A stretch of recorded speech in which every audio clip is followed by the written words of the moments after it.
They thought they could intimidate me. They thought uniforms and fake badges would make me bow down. But what the HOA didn't know was that I'm the actual chief of police. Yeah, you heard that right. The people who tried to have me arrested were nothing more than wannabe enforcers in Halloween costumes. And when I pulled out my credentials, you should have seen their faces. This is the story of how my homeowners association tried to scare me off my own property with fake cops, and how their plan blew up in their faces, publicly, legally, and permanently. I moved into that neighborhood about 2 years ago. After 20 years of law enforcement, from patrol officer to detective and eventually chief, I wanted peace. I picked a quiet, gated community on the outskirts of town. Big trees, clean sidewalks, polite hellos, the kind of place that sells you on the idea of calm. But beneath that calm was an HOA with a god complex, a board of people who thought rules gave them absolute control. I didn't join their meetings. I paid my dues on time, kept my yard neat, followed the bylaws. But apparently that wasn't enough.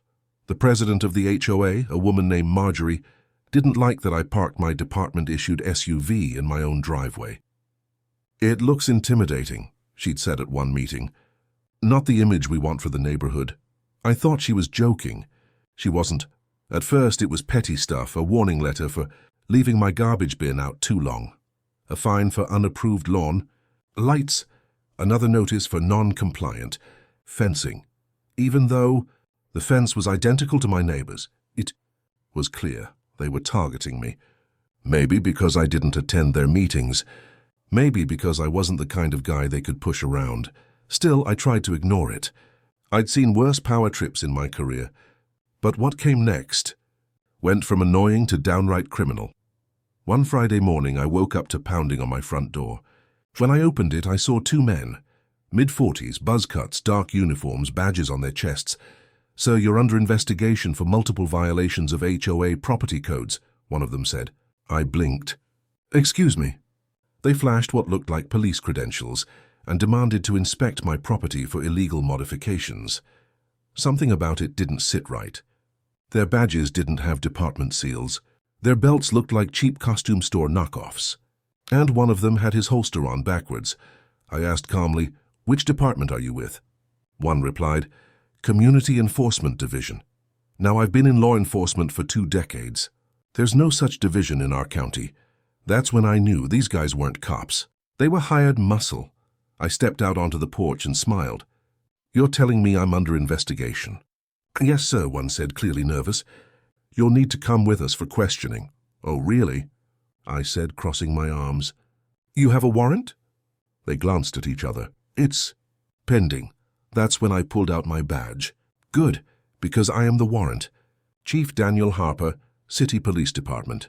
And you two just committed a felony." Their faces dropped. The taller one stammered, "Well, wait, there must be some misunderstanding." I cut him off. "The only misunderstanding is you thinking fake badges and intimidation work in my town." I stepped closer, lowered my voice. "Now, why don't you tell me who sent you before I call in backup?" After a few seconds of tense silence, one of them broke. "It was Marjorie, the HOA president. She told us to make you comply. Said you were a problem homeowner who needed to learn respect." Unbelievable. The HOA had actually hired imposters to pretend to be police officers. A serious federal offense, just to scare me into following their bogus rules. Asked where their uniforms came from. They said Marjorie ordered them online. Badges, custom engraved, paid for by HOA funds. At that moment, I didn't even feel angry. I just felt disappointed. People like that think authority is a toy, something they can buy, wear and wave around until someone calls them out. Well, I was about to call them out. Officially, I told the imposters to sit tight while I called dispatch. Within minutes, 2 squad cars rolled up. My officers, real ones, stepped out fully armed and uniformed. The imposters tried to explain, but it was over. They were handcuffed on my lawn, read their rights, and taken into custody for impersonating law enforcement and criminal trespassing. Neighbors peeked through curtains, recording on their phones. Marjorie's grand plan was falling apart, publicly, exactly how bullies hate it. Before the cruisers even left, I called my attorney and reported the incident to the district prosecutor's office. This wasn't just HOA drama anymore. This was organized misconduct. A week later, the HOA board called an emergency meeting. They wanted to clear up the confusion.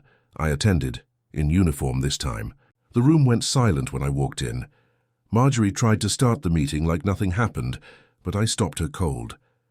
"Before we begin," I said, setting down a manila folder, "these are the charges being filed. Impersonation of law enforcement, conspiracy, misuse of association funds, and criminal harassment." She laughed nervously. "This is ridiculous. We were just enforcing HOA bylaws." I leaned forward.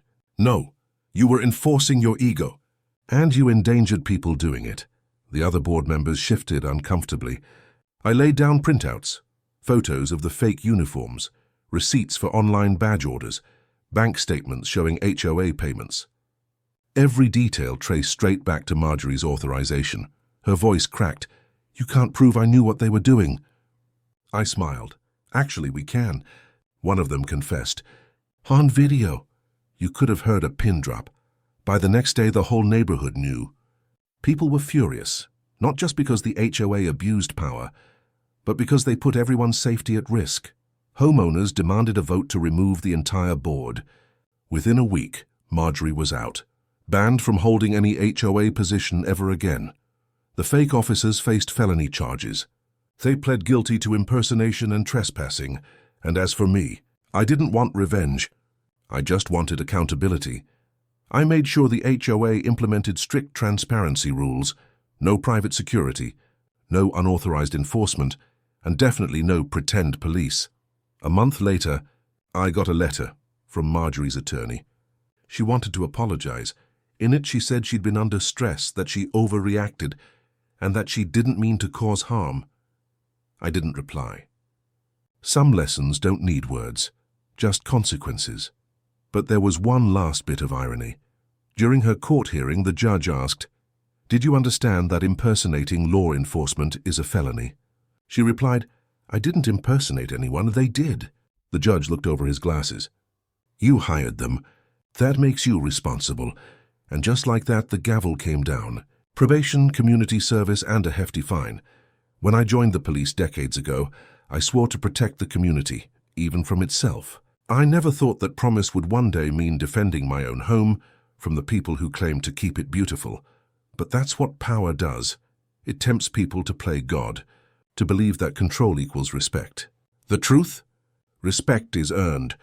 And when you fake it, whether with a badge or a bylaw, it eventually comes crashing down.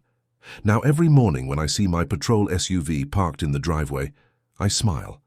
Not because it represents authority, but because it represents order, real order, the kind you don't buy online, the kind that stands tall even when the HOA comes knocking with fake cops and false threats. And to anyone dealing with overreaching HOAs, remember this: know your rights, keep your records, and don't let anyone, fake badge or not, tell you that fear equals obedience, because sometimes the best way to fight back is simply by standing your ground.